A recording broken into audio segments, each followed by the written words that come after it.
Je vous écoute, allez-y. Monsieur le Président, avec Donald Trump, vous vous êtes rencontré en Alaska sans inviter les Européens.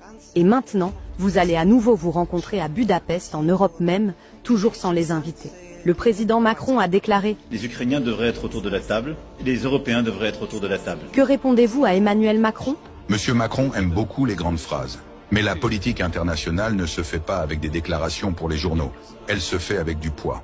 Et pour parler de paix, il faut avoir une voix qui compte. J'entends souvent les dirigeants européens réclamer une place à la table.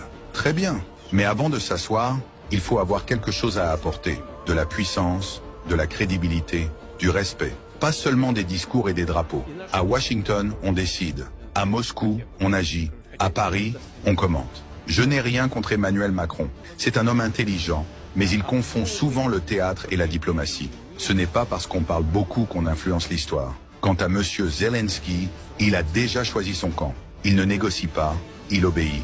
Il ne gouverne plus, il exécute.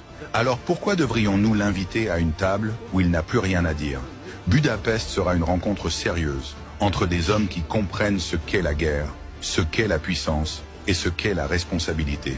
Si l'Europe veut exister dans cette discussion, qu'elle commence par exister sur le champ de bataille, pas dans les conférences de presse. C'est une rencontre entre les grands, pas avec des enfants. Merci et prenez soin de vous.